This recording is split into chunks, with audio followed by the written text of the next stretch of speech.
Good morning, good evening, and wherever you are, in whichever parts of the world. Welcome in today's DRM session. It's a fascinating and intriguing topic that we have today. The topic is Christianity and modern science. Does a Christian worldview promote or impede the growth of science? This talk delves into history, theology, and philosophy to help answer the questions pertaining to whether Christianity and modern science. The talk will look at the definition of worldview and review the history of philosophy, Christianity, and the development of science. We will look at how scientific scholarship was developed in Christendom, driven by a theological imperative to study God's word and God's work in nature and to use it for God's glory. We will look at the pioneers of scholarship and academics. We shall look at the origins of the university. We will see how the requirements for developing the scientific method came from the Bible. We shall discuss how a biblical worldview is vital for science, how Christianity created a milieu for the Nobel Prize, and how the majority of scientists who received the prize were Christians. Finally, there is a call made to encourage young Christians to join academia and pursue science due to the need for ethical oversight in scientific circles. And diving into the author and the speaker for today is Dr. Philip Panicker. Dr. Philip, welcome. Dr. Philip Panicker is a committed Christian, homeschooling parent, and college lecturer. Philip was a senior lecturer of engineering at New York University, Abu Dhabi, till the end of 2021. He is now a volunteer coordinator with a movement pioneered by Dr. Vishal Mangalwadi called the Third Education Revolution. It's also named as Bless India Project. He received his master's and PhD in aerospace engineering from the University of Texas, Arlington, and Bachelor of Engineering degree in electronics engineering from Bangalore University. His research was focused on innovative and high-speed propulsion systems, from subsonic to hypersonic and rockets, as well as waste to energy conversion, energy harvesting, and nanosatellites, CubeSats as well. Philip has a keen interest in the development of technologies to steward the earth that God gave to humans. One area of particular interest is the application of plasma gasification to convert waste into energy, to repair the damage of environmental degradation, and to help people suffering from the negative effects of biological and man-made waste. I think there are many more accolades and certifications that Dr. Philip brings out. Without any further ado, I'm going to dive in to, I'll hand over the baton over to Dr. Philip. Philip, once again, welcome. And thank go you. ahead. Thank you very much, David, for that introduction. Thank you for hosting this meeting. I want to give my thanks to Dr. Lata Christie for organizing this talk and her team of very capable volunteers who are numerous and very capable. I got a chance to meet Miss Janet and Miss Christie and others who are helping put this talk, this program together. I want to extend my thanks to all of them. And thanks to all of you for joining us today. So let me share my screen now. All right, so this is the talk, the title, Christianity and Modern Science. And I wanted to address the question, does the Christian worldview promote or impede the growth of science? And hopefully by the end of this talk, you should be able to answer that question in the affirmative that Christian worldview promotes the growth of science. In fact, it does more than that. It created science, what we call today modern science. And so these are other questions that we can deal with. Are Christianity and science mutually exclusive? Does science contradict the Bible? Does the Christian worldview promote or impede the growth of science? So at the end, you should be able to answer all of this.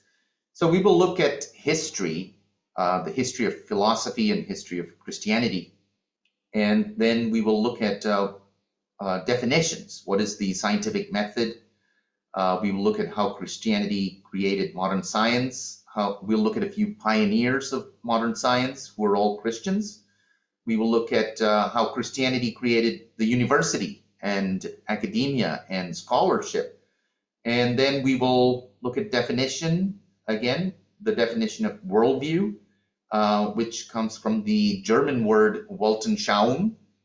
And then we'll look at why a Christian worldview is important for conducting scientific research. We'll also look into ethics, because that is a part of one's worldview, and ethics is also very important. We'll look at a few of the Nobel Prize winners, why a majority of Nobel Prize winners are Christians. And then finally, I want to end with a call to young Christians to enter the scientific arena and to pursue scientific research and in all areas of science. Okay, so here was the flyer that you might have seen. And so here's a quick look at my family. This is about 3 years old. And so my wife and I, we were classmates at the University of Texas in Arlington, where I got my MS and PhD in aerospace engineering. And like some of you, I went to Bangalore. I was at MS Ramaiah Institute of Technology. That's where I got my bachelor's in electronics engineering in the early 90s. We are both homeschoolers. And so if you have questions about homeschooling, we both promote homeschooling. We promote Christian schooling and homeschooling. Okay, so this was taken in the desert of Abu Dhabi and 3 years ago. So first we will look at the scientific method. What is the definition? The scientific method is a systematic process for investigating phenomena, acquiring new knowledge, or correcting and integrating previous knowledge. And it is based on empirical and measurable evidence subject to specific principles of reasoning. Now, this definition I'm getting from Wikipedia. Well, you might ask, why are you using Wikipedia? Well, because Wikipedia is open source, so anyone can check what is being said here. It's accessible to everyone. And also, Wikipedia does have a bias. It has a bias against certain sides, including Christians. It's some of the articles are very anti-Christian. So we want to use a hostile witness. Wikipedia is a hostile witness to prove our side, our argument. And so that's why I'm using Wikipedia. Now, notice the word empirical and reasoning. So these are important because I'll get to why these words are important as well. Empiricism and rationality. So the scientific method, we contend, came from the Christian worldview. The Christian worldview says that the universe is ordered. It is orderly and it is governed by natural laws created by God. Now, this was not a view that was shared by non-Christians prior to Christianity. Those who had it, of course, was the Jews, because this is a biblical idea, and it was shared to the Hebrews and by God, that God created the universe. And prior to the Hebrews, of course, we have the patriarchs such as Noah and his 3 sons and so on. They communed with God, and so they had this worldview we can deduct. But this Christian worldview emphasizes that the universe is ordered and governed by natural laws, and that it is created. It did not just arise out of nothing. It didn't come out of chaos by itself, by random processes. It was created by God. Now, what that means is, if it is created by God, it's created intelligently, and that it'll have orders and rules and laws that can be discovered, because God is also a personal God. God is not just a distant God. The God of the Bible is a personal God who's not just a distant God residing somewhere outside of space and time or within space, and no one knows where he is and what he's up to. No, God, the God of the Bible, is a personal God who cares about human beings, and he wants to communicate with the human beings, so who are his creation. And so that is part of that worldview, that God communicates through his people, and that God can communicate to each and every one of us. So that is an important part of the worldview as well.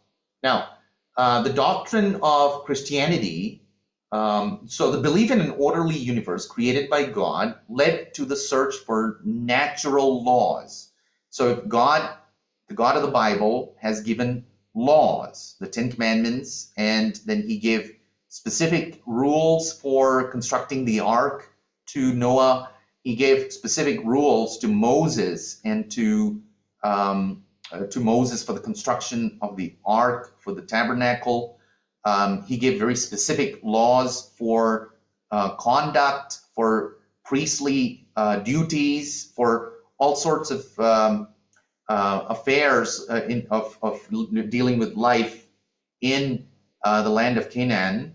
God gave very specific rules and laws. So that is a particular characteristic of this personal God who is known as Yahweh, or in Greek and English we call him Jehovah. So this God has laws and order, and so that means his creation will have order, it'll have beauty, it'll have laws. And because we can know the truth, we can know the mind of God, not the entire mind, what God reveals, we can know. That means his creation might also have those attributes, and we can discover that. We can know the truth, and we can think God's thoughts after him. Now, these are ideas that were developed by the Christian, what we call the patriarchs, Christian theologians of the early first, second, and preceding centuries. So the doctrines of Christianity encouraged systematic study, and you might have heard about systematic theology that was developed by Thomas Aquinas. So he was also a scholar, a great scholar. We'll come to him later. And so Christianity encouraged systematic study and documentation of nature. And also it encouraged debate and consultation, meetings together to share this knowledge and to debate it. Well, everybody's heard about the Council of Nicaea. The Council of Nicaea happened for over a period of several months, where the theologians were debating with each other, sometimes very vociferously. They were very energetically debating with each other. And so that tradition where they debate and in a Christian milieu of Christian brotherhood that was created in the Christian church. And these doctrines that came out of Christianity, such as the doctrine of the truth, that Jesus says, I am the truth. Truth is personified in Jesus. And so we can know the truth, and the truth will set you free. Now, this idea that you can know the truth is unique to the Judeo-Christian worldview, because it did not occur to people in antiquity from other traditions. Such as Eastern mysticism says, you cannot know the truth. There is no truth. Everything is Maya, right? You cannot know anything. There is no real ultimate truth. So if you say things like that there is no ultimate truth, how can you use mathematics to develop technologies? You cannot, because if mathematics is truth, what is the point of it? There is no ultimate truth. So it is self-defeating to hold such worldviews. Whereas in Christianity, Jesus said, I'm the truth, seek and you shall find, and you can know the truth, and all truth is God's truth. And God is dwelling in our heart. So we as human beings, we are qualified having God in our hearts. We are not God, and God is beyond space and time, but he's transcendent, but he's also immanent with us, within us, and with us, near us. And so God qualifies us. The Creator qualifies us to know about his creation. And the Holy Spirit enlightens us. These are doctrines that we get from the Bible, and we can know the heart and mind of God. And then this is another very important thing, the imago Dei, that is Latin for the image of God. That God created man in his image. Now, this is unique to Judeo-Christianity. It is not shared by any other religions. And it means that we can have some of the attributes that God has, such as truth and reason and logic, and these concepts, these attributes we also have. We are creative, just like God. We have morality, just like God, right? So we are not God, but we have some of his attributes because we are made in God's image. So this is very unique to Christianity and Judeo-Christianity. And the Bible says, fear of God is the beginning of wisdom and knowledge. Now, this is an epistemological statement, right? We'll get into the definition of epistemology.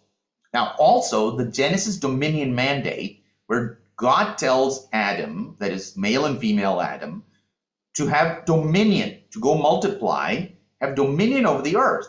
And that dominion is a form of stewardship, not to have control for a destructive control, but to have a stewardship over creation. And then knowledge and wisdom are valuable more than gold. We read that in Proverbs, that knowledge and wisdom is worth more than rubies, more than gold, and so on. So this kind of, these theologies, these theological doctrines, encourage people to study nature. And it was not just about going to heaven or living a righteous life, but it's also about living a righteous life in this world. You also have to overcome the effects of sin, the noetic effects of sin, the effects of sin on the environment. Remember that God cursed the ground. God cursed the environment. And so now you have to use the dominion mandate was not taken back even after the sin, after the fall. So now you have to use your intelligence, your creativity, and God's law to make the ground productive, to steward the animals and the environment for life. And so these doctrines created that spirit of curiosity, of looking outside into nature so that you can create technologies and apply technology. And so the Ten Commandments, again, it's given to man that is very unique to Judeo-Christianity. It's a condensation. It's a condensed form of morality, all ethical values, condensed into 10, just 10 laws that covers every area of life, every aspect of life. And it starts with the authority for epistemology and ontology and ethics. Who is that? God. Thou shalt have no other God but God. Why? Well, because, and so what is the consequence of that? Well, because God says you should not make idols, because if you make idols, you become enslaved by idols. So if you believe that the sun and the moon and the rocks, these are gods, you cannot use them for technology. You cannot build a dam in the river if you think that the river is a god. If you think that God would be angry with you if you build a dam, or if you control the river's flow, if you try to harness the river, the flow of the river for producing energy, that would make the God angry. So this kind of idolatry impedes science. And it says, thou shalt not murder, thou shalt not commit adultery, thou shalt not steal, thou shalt not bear false witness. That implies that you should convey the truth. So truth is already implied in this, that these laws apply to each other. So there's a lot more about this, but I want to move very quickly about, let's go into this verse where in Proverbs 3 it says, happy is the man who finds wisdom and the man who gains understanding. For her proceeds, that is, wisdom is personified as a female here, her proceeds are better than the profits of silver, and her gain than fine gold. She's more precious than rubies, and all the things you may desire cannot compare with her. That is, with wisdom and knowledge. And then it talks about all these other things. Why wisdom and knowledge has to be subject to the Ten Commandments. These laws that govern your actions, your behavior to others. So moral and economic principles are sown into the Word of God, and we are called to uphold God's law and to become trees of life to our neighbors. Now, this is a Christian imperative, but let's go into rationalism versus empiricism. Now, in the history of philosophy, there was a strong debate that has lasted over several thousand years, and that debate is about how we can gain knowledge. How can we know something? How can we know the truth? Well, and it traces back to the ancient Greeks, including Socrates and Plato and Aristotle. And Plato emphasized reason and innate knowledge, that is reason, rationalism, whereas his student Aristotle emphasized empirical observation, that is experiments using your senses to make measurements and observations, and that is known as empiricism. And so this debate continued for thousands of years. That is, how can we know the truth? Is it just reason, or can our senses tell us the truth? Well, we know from Christianity, from the Bible, that, well, since man is fallen, you cannot trust your senses. You cannot trust your reason. Why? Because reason and senses fell along with the sin. So these are the noetic effects of sin, that you cannot trust your reason anymore. You cannot trust your senses anymore. We know this every day. We make mistakes in reason. We have mistakes in our sense perceptions. And we have, for example, color blindness and so on. So how can we use these two faculties that we have to gain knowledge of the truth? So this argument cannot be resolved, well, unless there is the third thing, and that is revelation. That is revelation from God. So the only way to know truth is if God reveals it, because you cannot really trust your reason or your senses. And so these are some of the main players in rationalism. This is by the way, now these are late players. We are not looking at the early Greeks now. We're looking at the late players in Christendom, in the Christian era, right? So that is people like René Descartes, who said, I think, therefore I am. So René Descartes is known for this. So that cogito ergo sum, which says, I think, therefore I am. Now, how do I know I exist? Well, I mean, that should be obvious. Is it obvious? No, it's not obvious, right? Because what if I'm just dreaming? Or what if I'm a simulation? How can I know that I exist? Well, so he said, well, I can think. So since I can think, I must exist, right? Now, today, later on in philosophy, this was René Descartes was his idea was attacked by others who said, well, how can we know you think? For example, with the modern psychology, behavioralism, and others, such as cognitive psychology, where they think that the brain is just a bunch of chemicals, right? It's just another muscle. So how can a bunch of hydrocarbons really think? So is there really thinking going on? So today we are in the age of postmodernism or skepticism. Now, this skepticism is not new.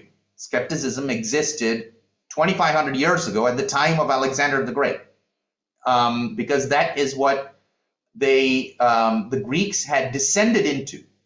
They had the knowledge that Aristotle and his student Alexander had.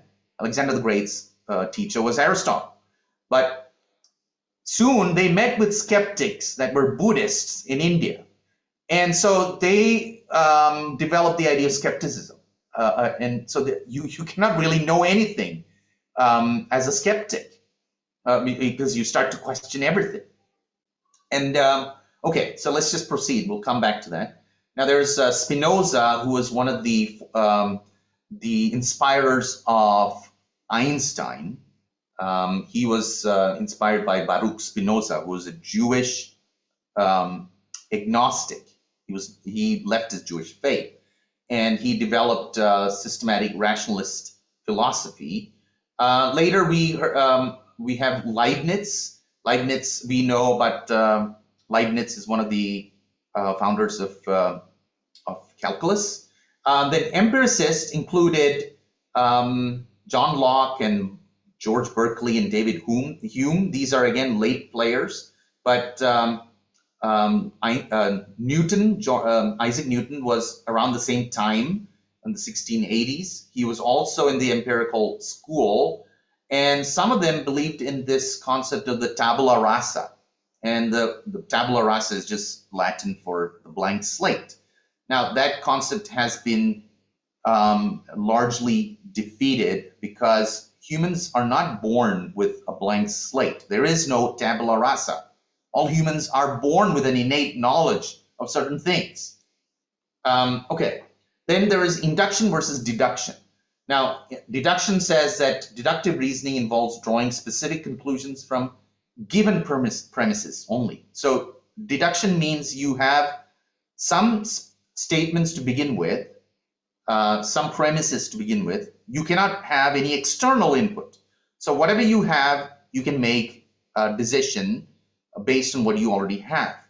So that, for example, all men are mortal. Socrates is a man, so we can deduce that Socrates is mortal.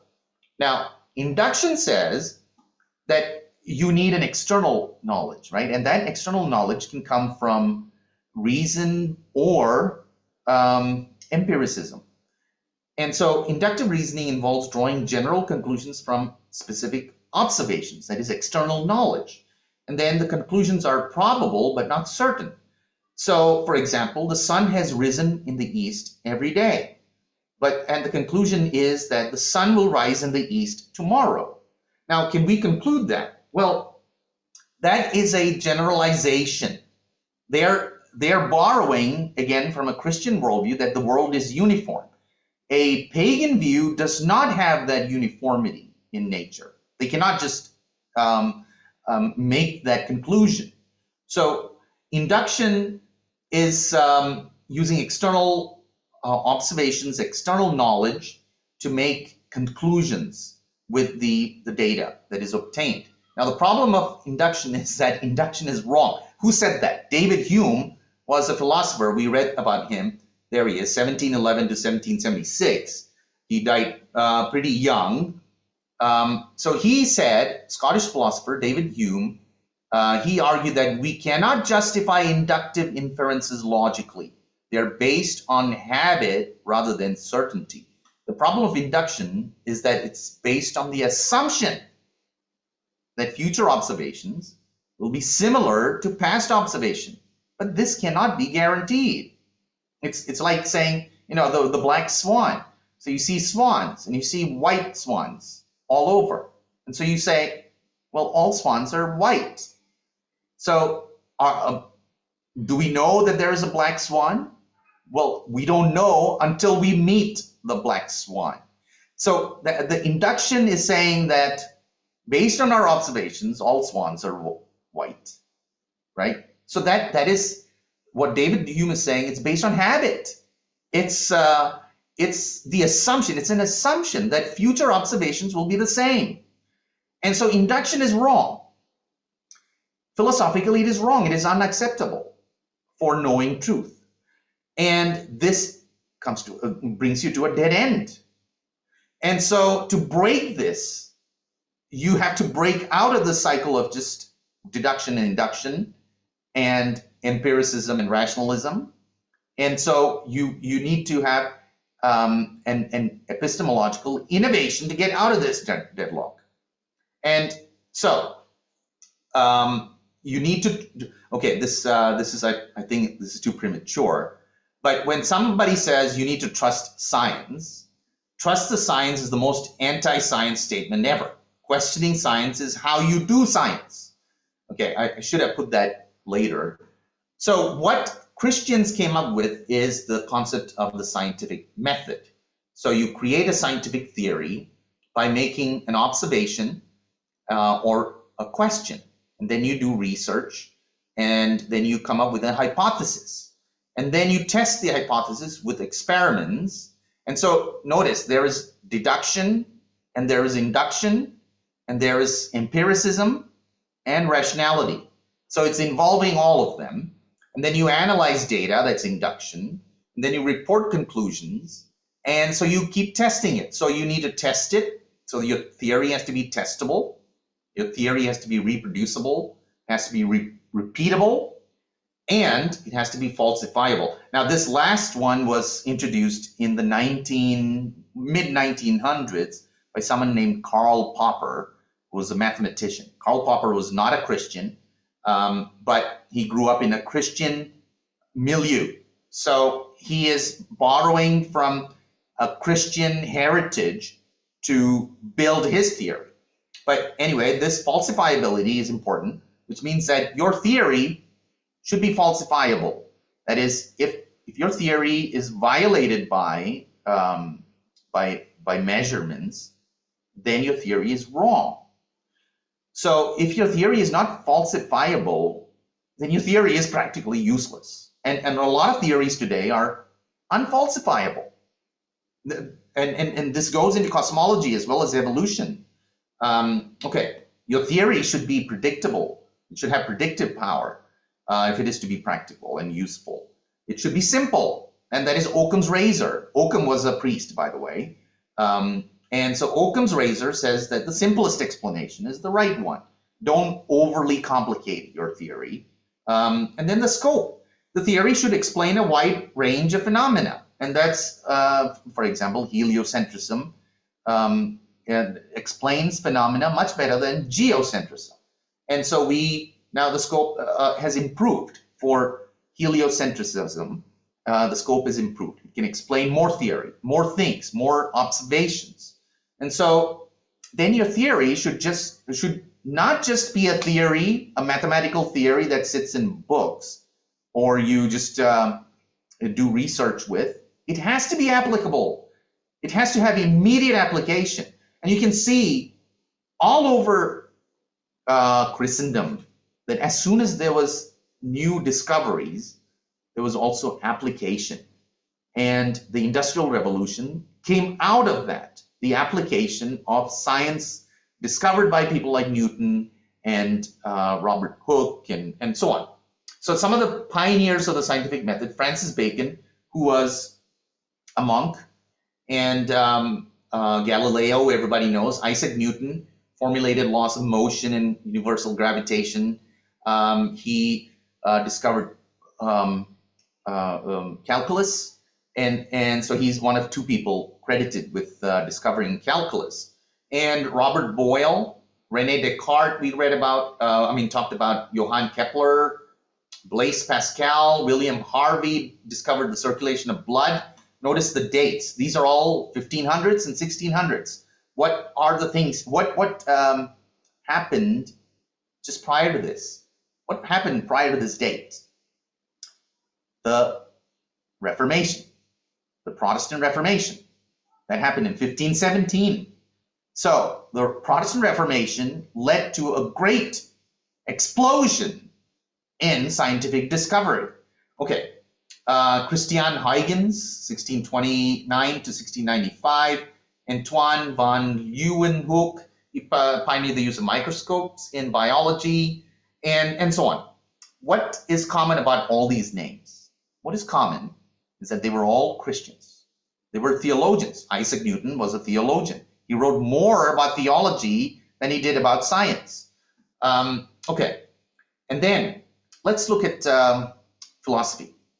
What are the branches of philosophy? So the branches of philosophy is metaphysics, which is beyond physics. What is physics, right? What is physical? Physics studies what is physical, what we can touch, we can feel, what we can see. But what is beyond that? That is metaphysics. So the rules of physics lies in metaphysics. The physical came out of the metaphysical. And that's what we read in the Bible. What is seen was created, came out of what is not seen. And so God is not seen. God is the spirit who exists beyond space and time. He is the one who created the physical world. And he created space and time. And okay, so then there is, so metaphysics is also called ontology. So some computer scientists will use that word ontology in a different way, but it's basically from the same root, and that is about what is real and the nature of objects and their properties. So the ontology of something is all the characteristics of what makes it real, and that's how computer scientists use that word ontology. But philosophers use the word ontology to talk about what is reality. What is this real, or are we dreaming, or are we in a simulation? So that is the branch of ontology. Now, epistemology is the study of knowledge and belief. What is knowledge? How do we know that we know? How can we know something? We are, we have this brain that's made of chemicals, and we go through the circadian rhythm, and we, in the morning, we are not as receptive to information, and until we have some coffee, and then we start being more receptive. So how do we know? How can we know things with this brain? And when if you take some chemicals, it affects your sense perception and your sense of time even, and so on. So how do we know things? And so what are the limits to knowledge, and so on? So that is all dealt with in the field of epistemology. Now, ethics is the study of moral values and principles. What is right and wrong, good and evil, and the basis of moral judgments. So that is ethics. So that deals with moral values. Now, the fourth branch of epistemology is aesthetics, and that is the study of beauty and art and taste, and what is good. How do you know something is good or bad? What is beautiful? What makes something beautiful? What is the nature of art, and so on? So that is aesthetics. Now, we use these words in everyday life in a very watered down way, not as the way philosophers mean it.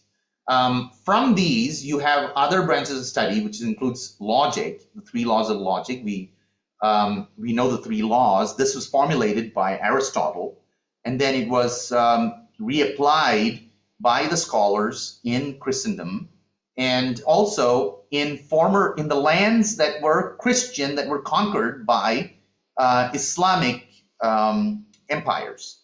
So all of Christendom, all of the Mediterranean and parts of Middle East were Christian, and we know about some of the church fathers who lived in these places. And in fact, we know some of the people who came to India also from places like Babylon, modern-day Iraq, and Antioch in Syria, and so on. So there were church fathers in all these places. There was a lot of church scholarship going on in these places that were later taken over by Islamic empires. And so even under Islam, there was a tradition of scholarship that continued from the Christians. we will talk about why they were able to discover the Greek philosophers, why Islam could discover the Greek philosophers thanks to the Bible, because the New Testament was written in Greek. Okay, we'll come to that later. But from these four, you develop other studies, branches of studies, such as political philosophy, philosophy of the mind, philosophy of language, and natural philosophy. Natural philosophy is a study of the physical world and the laws of nature. So this branch of philosophy is what we call today modern science, okay? Because it underwent a change. It underwent a transformation within Christendom into what we call today as modern science. That's why we call it modern science, as opposed to the pre-modern science and the old sciences, because then it was called natural philosophy by the ancient Greeks and even people like Isaac Newton. Isaac Newton called it natural philosophy. I'll show it to you. Okay, so natural philosophy or philosophy of nature, from the Latin philosophia naturalis, is a philosophical study of physics, that is the physical, that is nature and the physical universe. It was dominant before the development of modern science, that is before 1500s. From the ancient world, at least since Aristotle, until the 19th century, natural philosophy was a common term for the study of physics. Even until 1800s, the 19th century, people used the word natural philosophy. And natural philosophy was a broad term that included botany and zoology and anthropology and chemistry, as well as what we now call physics. It was in the 19th century that the concept of science received its modern shape, with different subjects within science emerging, such as astronomy, biology, and physics. Now, there were people like Kepler and others who were doing physics and astronomy. They didn't call it that. Okay, it had to undergo a certain systematization. And so it all came together in the 1800s, but a majority of the work was done in the 1600s. Now, let's look at Isaac Newton's book, Philosophiae Naturalis Principia, or Principia Mathematica. So mathematical principles of natural philosophy. So here is Newton's book's face cover, the cover face. This was first published in 1687. Now, what was happening in this time, 1687, 1680s? There was something that happened then, and that was the plague. So Isaac Newton had fled the city of London, and so he had gone home to the countryside, and there he's developing his theories, and he's writing. He's doing a lot of thinking about the apple falling and all of that, and he's writing this book. And so this was published just after the plague, which had decimated Europe. Millions of Europeans had died in the plague of the late 1600s. And so see what it says: Philosophia Naturalis Principia or Principia Mathematica. Now, Autore, so he wrote this in Latin. The Principia is written in Latin, so that people call this the Principia now. And so in that he expounds Newton's laws of motion and his laws of universal gravitation. And then he wrote 3 volumes of it. I mean, 3 volumes of, that's a lot of writing and work, So he's obviously, he has others he's communicating with through letters. I don't know how they did things back then without the internet. With letters, that's how they had to communicate. And then they couldn't meet, with the plague going on. And so they had to be very careful about how they meet people and discuss. So they needed very safe and clean environments to go and meet and discuss and so on. So that's why they had places like the Royal Society. These were created by Christians in the universities, which were Christian monasteries, such as Oxford. So the French mathematical physicist Alexis Clairaut assessed it in 1747, and he said about it, the famous book of mathematical principles of natural philosophy marked the epoch of a great revolution in physics. The method followed by its illustrious author, Sir Newton, spread the light of mathematics on a science which up to then had remained in the darkness of conjectures and hypotheses. So what they managed to do is bring the scientific method together. How do you do that? Applying mathematics, rigorous mathematics, to observation. And notice people like Copernicus and Kepler, he didn't have the telescope. They are making observations, noting it down, and then looking for patterns in the measurements, in numbers. And so you have to look for equations in the numbers, patterns. And well, so this book helped bring out those nonlinear equations. Now, Joseph Louis Lagrange, again, a Christian, described it as the greatest production of human mind. It explains Johann Kepler's laws of planetary motion, which Kepler had first obtained empirically. I mean, the brilliance of this man. He had looked at these numbers and he had come up with a rule, a law, empirically. Okay, so based on measurements. So that is mathematical reason with empiricism.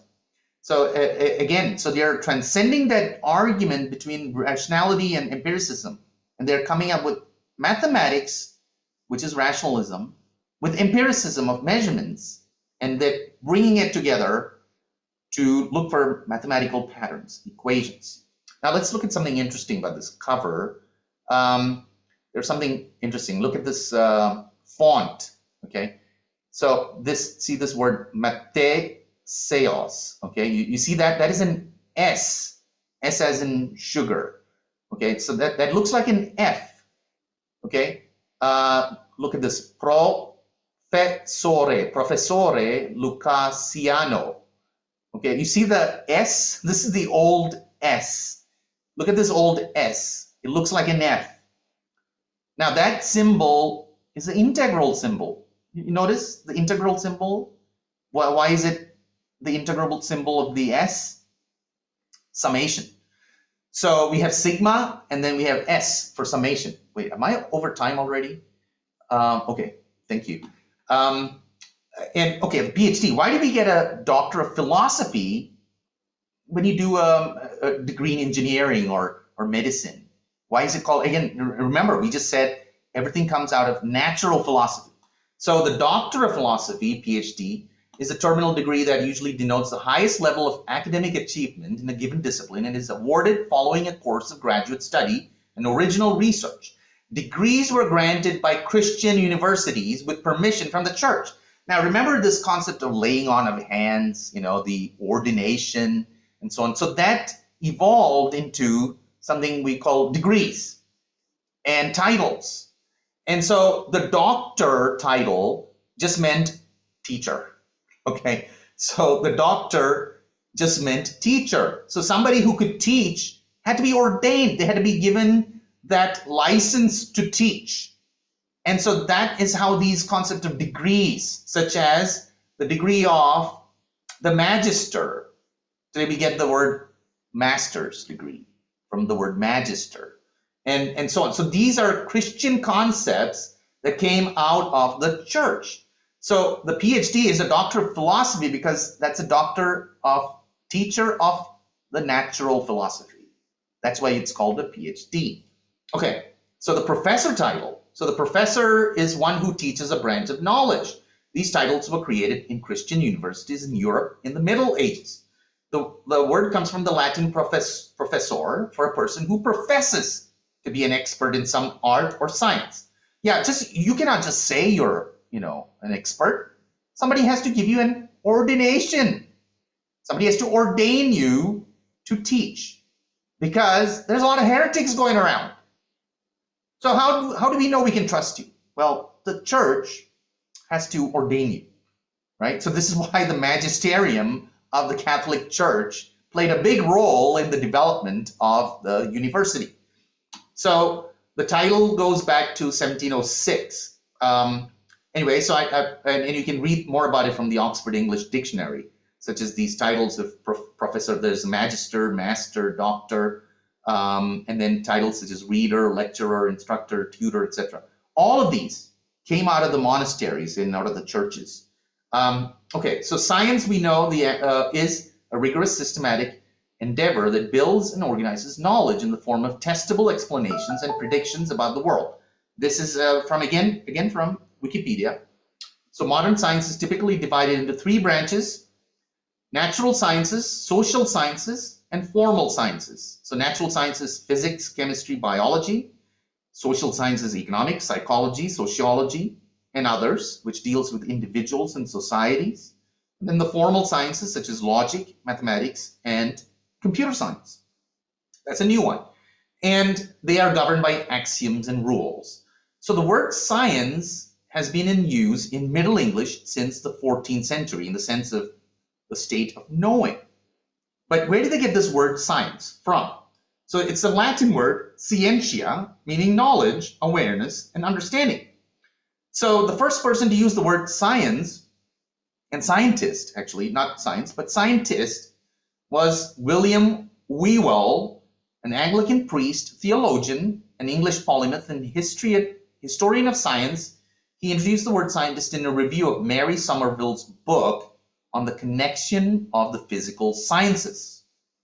So where are they getting this word from? The word science from? And it's a Latin word. They're adopting it into their European languages, right? Which are Latin-based languages. And then the Anglo-Saxon language, that is Germanic languages, and English is a combination of the two. Well, of the three. English comes from Latin, Greek, and Germanic languages. So the word science is actually borrowed from the Bible by way of the theologians. Now you can see the word science here. So by the way, this is from Bible Hub. You can get the verses, and you can get the Strong's concordance of these verses. So you can get, this is called an interlinear Bible. So you can get the English and then the Greek, also the Latin and the Hebrew Bible. And so you can look at this word. This is the verse, 1 Timothy 6, verse 20. O Timothy, keep that which is committed to thy trust, avoiding profane and vain babblings and oppositions of science falsely so-called. This is the King James Version. This is at the time of Shakespeare, 1600s, right? That by then, this word had become English. It was a Latin word that had become English. What was prior to that? So in some translations, ESV, for example, it uses the word knowledge. Now, this is not the only verse, by the way. If you click on this word, so look at this. Now, everybody knows Greek. Those who are mathematicians and physicists and scientists, you know Greek. Why? Because we use Greek symbols, right? Everybody knows alpha, beta, gamma, delta, epsilon, and so on, right? Because of that, we can read Greek, okay? But how do we start reading Greek? Well, we need to thank the church fathers who wrote the New Testament in Koine Greek. The New Testament was written in Koine Greek, and Jesus was reading the Greek Septuagint in the synagogue. The synagogue is a Greek word. What do they call it in Hebrew? They call it the Knesset. The Knesset in Greek is called the synagogue. Now, what is the word for the Israeli parliament? They call it the Knesset. Okay, and what is the word for church in Arabic and in Syriac? It's Kanisa. Okay, so then now look at this word. O Timothy. Okay, I'm just going to go to the end. Avoiding profane, empty babblings and opposing arguments. Tes pseudonimo gnoseos. Do you see the word? Gnoseos, okay, which means knowledge. Gnosis, knowledge. From the word Greek, from Greek word gnosis, you get knowledge in English. It just means knowledge. Now, this is the word, this word, pseudonymos, gnosis. We can get the word pseudoscience. Now, the problem with that is pseudo is Greek and science is Latin. So you're mixing a Greek and Latin word. But anyway, this word gnosis is all over the New Testament. There, you can go to this Strong's Concordance and you click on it, you get all the instances, all the verses with the word knowledge and gnosis. So, by the way, this is one of the Association of Christians in the mathematical sciences. Those who are interested in mathematics, this is a very good organization. Let's go to the worldview. What is the definition of a worldview?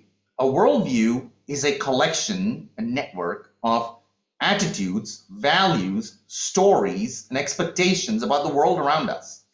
This is something that we have. First thing you wake up in the morning, you have your worldview helping you to determine reality and what is happening around you. So you already have it. It's formed over time from your religion, from your parents, and it changes over time because of media and your teachers, schooling, and so on. Your school affects your worldview. And this is why I emphasize Christian schooling and homeschooling. So worldview is expressed in all ethics, religion, philosophy, scientific beliefs, and so on. A worldview is how a culture works out in individual practice. This is a very important concept, and it's borrowed from the German concept of Weltanschauung, which means world and perception. And there are many components of the worldview. These components are epistemology. It's like, how do I make sense of the world? Epistemology. So people use the word philosophy for this. What's your philosophy on life? What's your philosophy on marriage? What's your philosophy on this and that, right? So you have these concepts of epistemology and ontology and ethics and aesthetics as part of your worldview. So you make decisions about these. You make sense about these things that relate to these concepts, which are branches in philosophy. And so everybody has a worldview. You cannot deny that you have a worldview. Your worldview decides how you accept a certain principle in science or religion or anything else. Your worldview determines how you accept it or and so on. The problem with worldview is it cannot be scientifically tested. This is a presupposition. The worldview is a presupposition. It's a priori. You bring it to the table. So this is like glasses. You're looking at the world, you're looking at the astronomical observations through your worldview glasses. Okay? As Christians, Christ calls you, well, this is Paul, to renew your worldview, to renew your mind. Do not conform to the pattern of this world, but be transformed by the renewing of your mind. You have to change your worldview to a biblical worldview. You have to transform your mind so that you start looking at the world differently. So that is the important thing about apologetics. You have to train your worldview to become biblical before you start looking at information and data and observation. And that is what helped produce the scientific method. Okay, the Nobel Prize and religion. This is 100 years of Nobel Prize since its beginning by Alfred Nobel. Christians are a majority. This is about 67. So this was borrowed. Actually, a lot of people were sharing this. Some of my friends shared it on WhatsApp, and you can see. But you can get this from Wikipedia. I'll show you this here. Wikipedia, not there. This one, Wikimedia, Nobel Prize winners, religion of Nobel Prize winners. This is an article on Wikipedia. This is the Nobel Prize winners between 1901, its founding, to 2000. 65.4 are Christians, okay? Atheists are only about 10.5. And Jewish, look at how, this is surprising, isn't it? 21% are Jews. So why are Jews so smart? Why do they have a biblical worldview that helps them to do science? And they're governed by the 10 Commandments, even if they don't accept it, like Einstein. He doesn't accept God. He was a follower of Spinoza, but he also, they because their worldview is already shaped by the Bible. So they have to look at the world that way. Now look at these other religions. Why are they so small? Why can they not contribute to human development? Because they are handicapped by a wrong worldview. Okay, Alfred Nobel's history is really interesting. Now, he was raised Lutheran. Alfred Nobel was a Lutheran and regularly attended the Church of Sweden and abroad during his Paris years, and he was led by Pastor Nathan Soderblom, who received the Nobel Peace Prize in 1930. So he grew up Lutheran, Martin Luther, Lutheran, and so he was mentored by Pastor Nathan Soderblom, and everybody knows that he discovered dynamite, which is an explosive using nitroglycerin, and he patented it in 1867. And because of that, he felt he needed to make a gift to the world. Okay, let me make this point. Now, he did become an agnostic in his youth and became an atheist later. Now, even though he's denying the faith, his worldview is already shaped. It's already shaped by his pastor and the Bible, the Lutheran upbringing, which is very systematic, by the way. They go through all kinds of catechisms, right? And so he now felt that he needs to make a contribution. Okay, the prizes are awarded to those who, during the preceding year, have conferred the greatest benefit to humankind. Now, where is this concept of all humankind, okay, being benefited by a person? Where is that concept coming from? Why would you benefit the entire human race with a prize? Because that's a Christian idea. God so loved the world. God did not just love one country. God didn't just love Israel or America.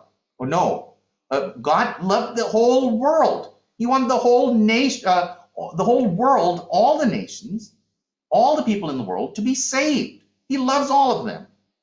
And so that concept of giving to the world, God loved the world so that he gave his son. And that's the concept behind this Nobel Prize. He's giving it to the world. So this, you don't see such giving from anybody else, any other religions, where they're giving to the entire world. Okay, so I don't want to belabor this point anymore. Now, these are some of the Nobel Prize winners, and you can go look at these names, by the way. So another thing is, after 2000, the number of Christians have dropped. So there is a reduction in the number of Christians entering Christian science after the year 2000, because more atheists and agnostics are taking over the arena of science. And so we need Christians there for many, many reasons, including ethical reasons. So sources for Christianity and modern science, you can, now this is very important. I think I've talked a lot already, past an hour, I'm sorry, but okay, so let me say this book is very important. This book was written by Tom Holland. Okay, there was an actor who played Spider-Man called Tom Holland, but he looks like him, but he is not Spider-Man. This is Tom Holland, the historian. Now, he was raised in a Christian environment, but he's an atheist. He's still an atheist. He wrote this book called Dominion. Okay, and this is two different covers. So they have different covers for US and one for Europe and so on. So what he says is this: when he studied history, he noticed that prior to Christianity, or where Christianity is non-existent, it is marked by uncivility, violence, mistreatment of people. And today we take it for granted that people have to behave in civil ways to each other, that people have to be treated in a certain way. That whole concept was brought about by Christianity. So he's saying, so look at the word dominion. Where do you think he got that word dominion from? An atheist. Where did he get it from? Genesis 1:28. Have dominion over the world, right? So what he's saying is Christianity has dominion over the world. It has spread to all parts of the world and spread its message through all kinds of media. That is, mediums, as in education. Christians created education all over the world. And so all other religious people, including communists in North Korea and so on, they're getting Christian values they don't recognize. They don't realize it. They're getting these values that, such as civility and to treat each other equally and all that stuff. Even the North Koreans don't do it. But those concepts, they're Christian and they were given by Christianity. And then the atheists came and removed God from it and took those Christian values, such as the communists. They claim that, oh, we just discovered this. We came about this through consensus, through statistical consensus. We averaged values for morality. So, okay, so I need to stop. Is that right? What I'm saying? What you're saying? Okay, so this is the Stanley J. Key thesis. So again, Father Stanley, he said that Christianity provided a framework for social scientific inquiry. Science leads to God. So this is a very important book. You can just Google the Stanley J. Key thesis. And again, he's a father, so he was a historian of science and a physicist. So he did history of science and research, and then he realized that it was Christianity that developed. So Vishal Mangalwadi, a lot of people know, he's written about how Christianity changed the whole world. And Rodney Stark is another a professor at several universities, but he was lastly at Baylor University before he died.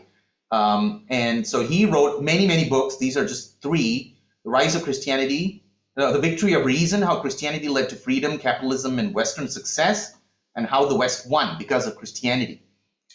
Victory of Reason.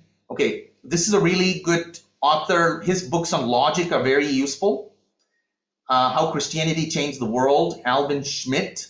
And you can see how all these things like women receive freedom and dignity, sanctification of human life, Christianity's imprint on education, science is Christian connections, slavery abolished, Sound of Music, hallmarks of literature, and so on. God, a mathematician. Okay, I want to go recommend this book, James Nichols' book. And so he goes over all the scientists, he names them and reviews them from Christ to Gödel. And so this is a really good book. You can, I would recommend you buy it and use it as a reference book. John Frame's books are for free on the internet. Logic, a God-centered approach to the foundation of Western thought. Redeeming Mathematics by Vern Poitras. Again, so these are really good books. Okay, I think I should stop. What time is it? It's almost, okay, give me 2 more minutes. Why do we use Latin and Greek, even today, in the sciences, right? We use Greek symbols. Now, remember the statue in the dream of Nebuchadnezzar.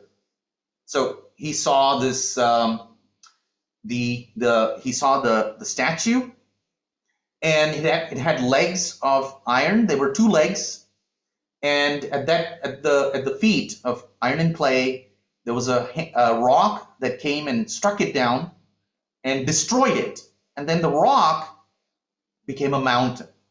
So the rock is Christ, and the mountain that Christ became is the church, the body of Christ.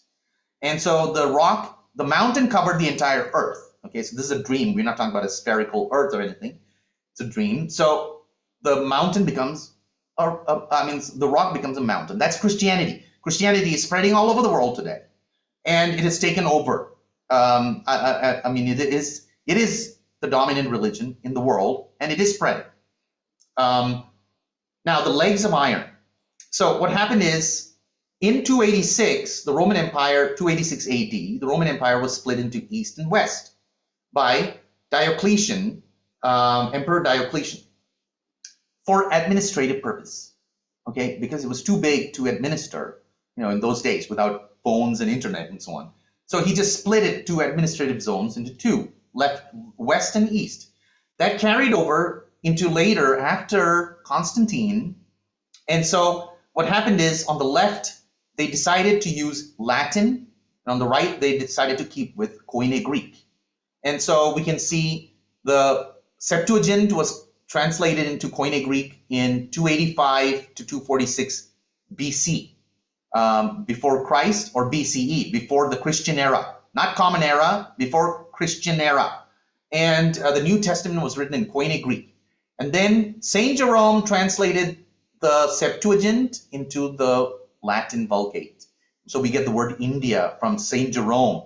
And then the great schism happened between the Western Church and the Eastern Church, the Orthodox Church. And so these are the two languages. All scholars have to use Latin and Greek. And so that's why today science still uses Latin and Greek. Okay, so, okay. I think I need to stop. I'm going to stop there and open up for comments or questions. There's a lot more. We can maybe do this on another time. So thank you, Dr. Philip. Very insightful. I would encourage all of you to go back and re-listen to this session. When you look at whether it is philosophically or from academia, from whichever aspect that you look at it, I'll be short of words if I attempt to say. As you can see, science and math can break down things, but cannot give a reason. And the reason that we can only find, as Dr. Philip pointed out, is from the Bible. As you can see, we go back to the scientists and all of the Nobel laureates that Dr. Philip has mentioned, is just because that you have uncovered something. If you look at Isaac Newton, that Dr. Philip mentioned, is just because that he discovered laws of gravity. He didn't say that I don't need God, but he acknowledged the greatness of his work. So I would highly encourage all of you here today is to take a step back and think through. So Dr. Philip, it's an awesome presentation. I would have to go back and read this to give us that base and fundamentals in terms of where the origin, whether it is language, communication, whether it is science, math. I think this is a great session. Thank you, Dr. Philip. And the next aspect that we're going to be looking is questions and answers. I want to mention if you're going to be on short, we can continue another session with taking questions. And over to the questions. Thank you, Dr. Philip, personally. Yeah, thank you. Awesome. Sorry I went over. There's just too much fascinating material. No, it is. We can't stop. I totally agree. I think over to you, Anup or Dr. Lata. Yeah, this is Virginia. I've already posted some questions in the group, so whatever is comfortable for Philip to take it up, you can do it. But I'm not seeing a direct connection between the subject that's being discussed today. I prepared the questions with respect to the flyer that you have made. But if somebody have a questions for the Zoom meeting that you had for the subject that you have already discussed, I will say that they can take the precedence. Well, I have touched on some of your questions. We didn't go more in depth, Sujan, but I've actually touched on eschatology. I've touched on worldview in science, and the role of the church in science. I know we need more time to discuss all this. Okay, well, let me talk about this one because Harvard University was set up in 1636, and it's the #1 university in the US. This is their crest. This is the modern crest, but it talks about these 3 books. We'll talk more about this another time, but it says Veritas, Christo et Ecclesia, means truth for Christ and the church. So there are 3 books. Those 3 books, this is what it means. There are 3 books, the book of God's words, that is Bible, the book of God's works, that is nature, and that's in Romans 1, 18 and 19. The Godhead is revealed in creation. So that's the book of God's works in nature. And then the book of God's reason that is transmitted via when humans' reason is enlightened by and submitted to the Holy Spirit. So the Holy Spirit gives revelation. And so this is why there are 3 books. This idea was given by somebody named John Amos Comenius, and that he influenced people like Josiah Quincy and others who founded Harvard University. And so they came up with this 3-booked, the crest. But here's something really interesting. Okay, you see these 2 books are right side up. The 3rd book is upside down. The 3rd book is upside down. You see that? And that's okay. So what they did is later, as Harvard University became liberal, they turned it right side up again. And that's because they were denying that the Holy Spirit is required to turn to reveal. The Holy Spirit has to turn the book right side up. So after the Enlightenment, they said, no, humans can reason and know truth on their own. And so around that time, Harvard University became liberal and anti-Christian, anti-Trinitarian. So the question from Sujan, what is your stand on Genesis 1, literal or figurative? Creation of universe and creation of universe. Yeah, that's my stance, that Genesis 1 is literal. That is my stance, that it is literal, and that science will conform to Genesis 1, literal reading, because that is how the Hebrews scholars, the Hebrew rabbis, and Hebrews have always translated it that way. All Bible scholars have translated it that way, except for a few minority, that Genesis 1, 2, 3 is history. Genesis is real history. And so we do not need a long period of time for God to create. In fact, we don't need the Big Bang or black holes or dark energy, dark matter. All these are mathematical concoctions having no evidence. There is no physical evidence. They are interpreted through their worldviews. So the same data will give you other understandings, just like the same data give you heliocentrism or geocentrism.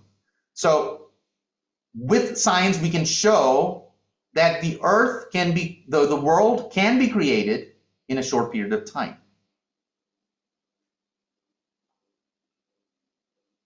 There is no evolution. There is no human evolution. There's no evidence whatsoever for evolution. Evolution is unscientific, and it is anti-scientific. This is my this is not just mine. I mean, this is the stance I've chosen, and it is based on scientific reasoning. Not 7 days, but 6. Yes, we can hear you, Arpan. Go ahead. My question, Dr. Panicker, that in what way did the Christian doctrine interpret scholarship and science? Say that again. In what way did the Christian doctrine interpret scholarship and science? Okay, so let me go to the beginning, because the Christian worldview was informed and created through theology. Okay, so again, all these. Wait, you cannot. Okay, so all of these books that I'm showing here, they all show you how logic requires a faith in God. So you have to presuppose God to have logic. So John 1:1, in the beginning was the Logos. In the beginning was Logos. The Logos was God, and with God, and the Logos was God. And the Logos became flesh. So the word Logos is a big metaphysical concept, okay, that the Greeks were trying to figure out. So let me go back there. Oops. Now, I don't have much here on the slides, but so the word logos is that the word, the universe has a unity and there is something that unifies the world, and the Greeks were trying to identify it. They called it logos. They didn't know what it was. Okay, they said the world has logic, it has order. Okay, but we don't know what it is. We are able to look and observe and discover things, and so they said, well, logos is maybe a god, or it's an attribute of God. Now John writes and he says, no, that logos that the Greeks were looking for, that logos became flesh. That logos is Jesus, and that logos is God. And so God had to use logos to create the universe with logic, with order. And so now it's being grounded. Logos is being grounded in the body of Christ as a personification. So this is a very big philosophical breakthrough that Christianity gave to the world. And so that helped them to root mathematics and logic down into the world, into the physical world. So apart from that, the concept that you can know the truth, that you as a human being is superior to the animals, and that you can use your brain to actually know the truth. You can grasp it, and you can think God's thoughts after him. And so, because you're made in God's image, the imago Dei. And then there's fear of God is the beginning of wisdom. So the epistemology starts with God, right? So you have to start presupposing your axiom. The first axiom is God. In the beginning, God. Therefore, logic exists. Therefore, numbers exist. Therefore, laws exist. And therefore, morals exist. And so now with that framework, philosophical framework, you can now take observations and look for mathematical laws and make predictions with mathematics. So these doctrines, among many others, helped to create that worldview where modern science was birthed. And that was birthed in the monasteries where the church fathers and mothers were studying, and they were publishing, and so on. So that's a short answer to your question, Arpan. Got it, doctor. And another question. Can I go on with it? Yes. Doctor, could you talk about the importance of ethics in the scientific world? Does the Yes. modern scientific establishment have ethical issues? Yes, we do. We have big problems with ethics. Okay, so I only have 2 slides here about this. Okay, now remember the scientific method, right? It goes through that cycle. Now there's Yes, something. yes. Yeah. So let me get to that. Now there was an author named this guy, Thomas Kuhn. Okay, Thomas Kuhn wrote this book, The Structure of Scientific Revolutions, in 1962. And so he was a philosopher of science and a historian. And so he studied, he was born to Jewish parents, but he might have been non-Jewish in his faith. But anyway, so he examined the history of science through philosophical lens, and he challenged the view that science progresses in steady linear scientific progress. Science does not progress linearly. It goes through cycles of anomalies, okay? And it's nonlinear and it's highly contentious. There's a lot of contention and disagreement, such as the Galileo episode. And so it's not like people are discovering new things and they're building and it's going like a upward smooth trajectory. No, it goes in violent, it's very haphazard and circular, but it's going upward, but it has these periods of circles. And so that's called the Kuhn cycle. So what he says is that as you discover science and then you apply, you come up with these theories, suddenly you hit anomalies that your theory doesn't explain. Now, more and more anomalies are discovered, and then it requires a paradigm change. So this man invented the word paradigm shift. So what he says is then this whole cycle has to happen. A paradigm shift has to happen, and it is contentious.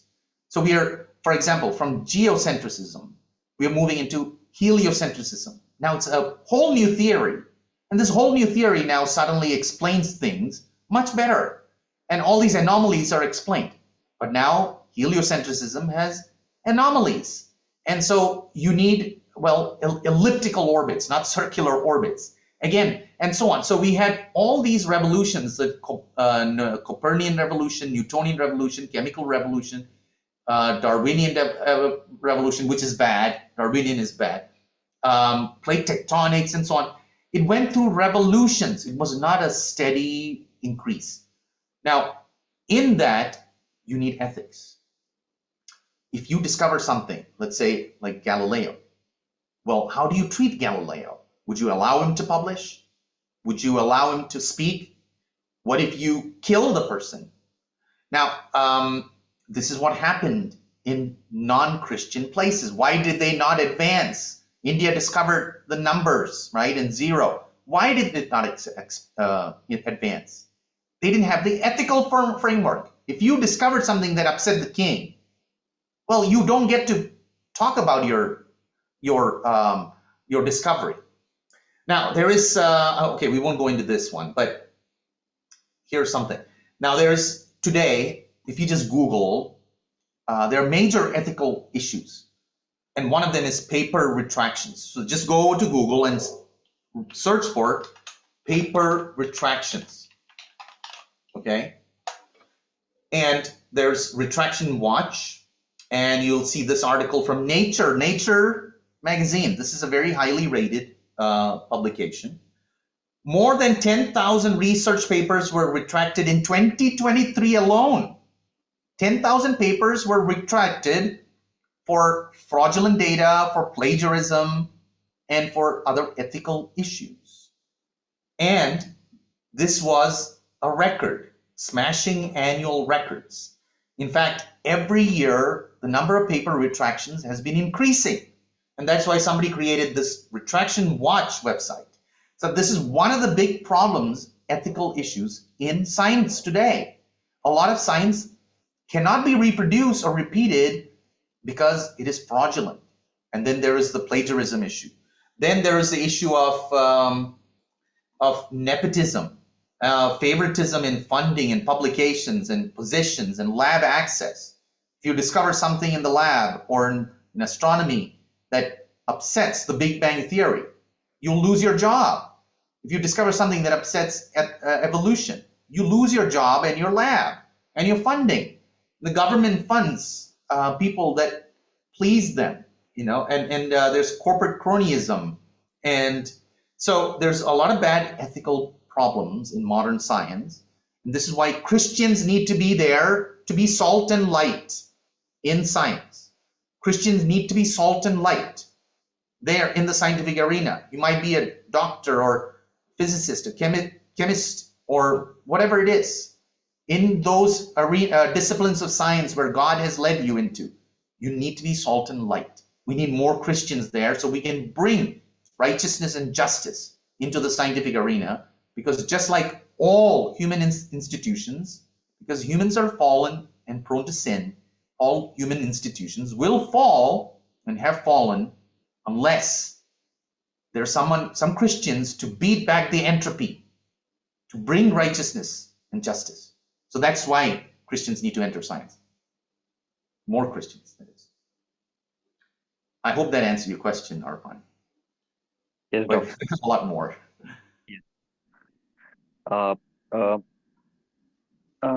Another one. The contribution. What was the contribution of monasteries and churches in the development of academic institutions and science at that time? Well, okay, so remember that I mentioned that Greek and Latin were the languages of scholarship, and so scholarship was happening in monasteries. Now, So let's go into the first universities. So the modern university was birthed in medieval Europe.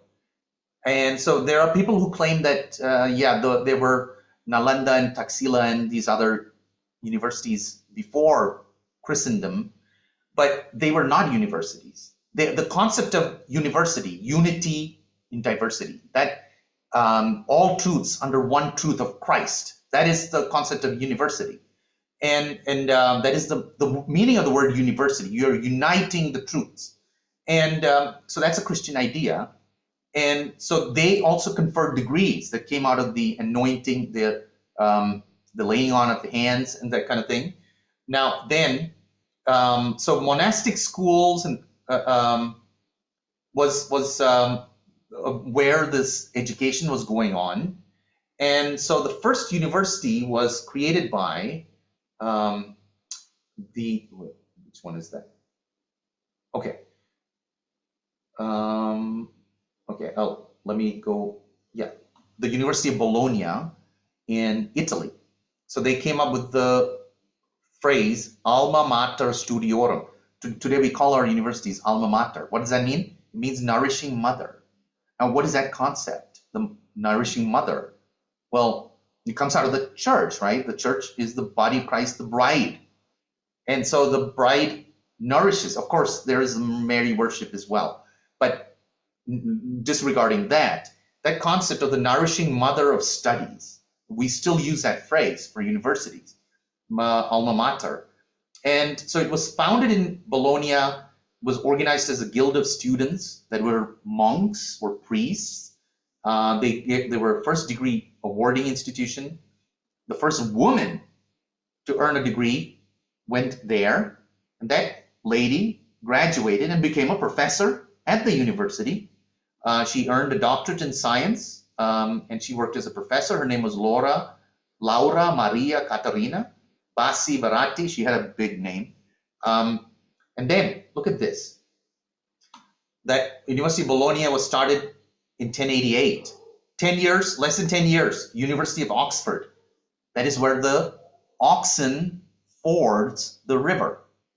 Okay, so there was a river, and I think it's Thames, or there was another river, and there was a monastery there, and the ox used to cross there, and they called that Oxford. And in that monastery, they created the University of Oxford. And then the University of Cambridge was where there was a bridge across that river, and so that was created 200 years later, well, 100 and something years later. Look at all these universities, 1096, then Paris, 1150. All these, okay, all of these, in rapid succession, universities started springing up all over Europe under the church. They needed the church's permission. Dr. Philip, actually, the next prayer meeting, people have come. So Yeah, we can start another time. I mean, continue another time. Yeah, so, you can complete whatever you're saying and then finish it. So all these universities were created under the aegis of the church. You needed permission from the church, the Roman Catholic Church, or the local church, right? The Anglican Church. Well, it was all Catholic. And so you needed their permission in order to teach, because you are not allowed to teach heresy. So you need permission from the church, and that was the charter. So the Pope would issue what's called a papal bull. You know, that word bulletin comes from the word bull, papal bull. And so again, amongst the Protestants, after the Protestant Reformation, many universities were created also, including Harvard University, which started out, as you can see, with Veritas Christo et Ecclesia. So before the Protestant Reformation, there was the Roman Catholic Church, which created universities and helped create institutions of learning. After the Protestant Reformation, the Catholics started what is called the Counter-Reformation. And one of the things they did is set up Christian laboratories, research centers, including the observatory called the Vatican Observatory, So they wanted to study science, so that they said, well, we don't want another episode like Galileo. We need to study more science. So the Roman Catholic Church set up many more universities after that, including research universities. The Protestants also had hundreds of universities all over Europe and North America. So I'll stop there.